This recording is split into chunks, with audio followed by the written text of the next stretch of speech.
পাকিস্তানের ধাওয়া খেয়ে লেজ গুটিয়ে পালিয়ে গেল ভারতের রাফায়েল বিমান। বোঝা গেল যত গর্জে তত বর্ষে না।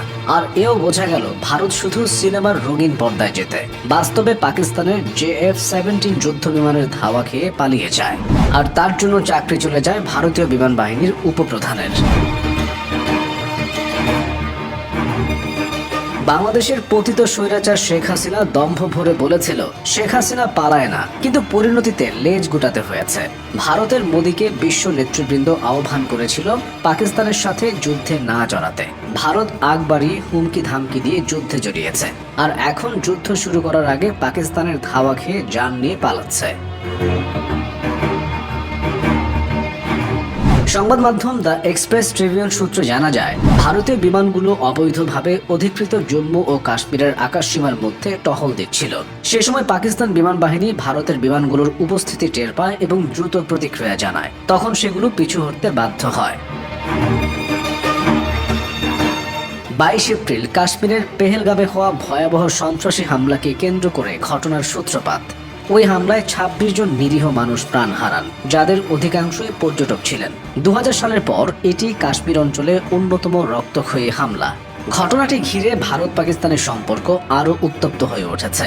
হামলার পর 23 এপ্রিল ভারত একতরফাভাবে ইন্ডাস ওয়াটার ট্রিটি স্থগিত ঘোষণা করে, যা বিশ্ব ব্যাংকের মধ্যস্থতায় 1960 সালে স্বাক্ষরিত একটি ঐতিহাসিক পানি বন্টন চুক্তি।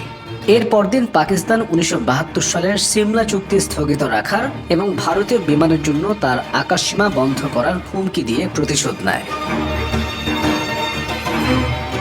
এদিকে ভারত বলেছে পেহেলগামের হামলার সঙ্গে সীমান্ত পার হয়ে আসা সন্ত্রাসীদের যোগসূত্র থাকতে পারে, যদিও এখন পর্যন্ত কোনো ধরনের নির্ভরযোগ্য প্রমাণ উপস্থাপন করা হয়নি।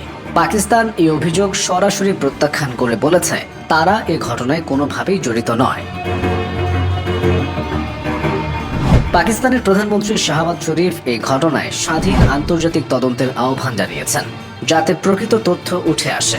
অন্যদিকে পাকিস্তানের তথ্যমন্ত্রী আত্মা তারার সাংবাদিকদের জানান, পাকিস্তানের কাছে বিশ্বাসযোগ্য গোয়েন্দা তথ্য রয়েছে যে ভারত আগামী 24 থেকে 36 ঘন্টার মধ্যে একটি সামরিক অভিযান চালাতে পারে এবং পাহেলগামের হামলাকে সেই আক্রমণের অজুহাত হিসেবে ব্যবহার করতে পারে।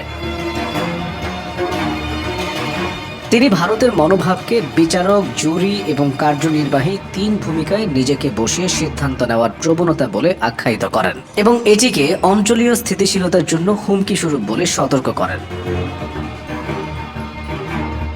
তবে ভারত পাকিস্তানের যুদ্ধ বিমানকে মোকাবিলা করতে না পারলেও পাকিস্তানের প্রধানমন্ত্রী শাহবাজ শরীফের ইউটিউব চ্যানেল সাময়িকভাবে স্থগিত করেছে ভারত।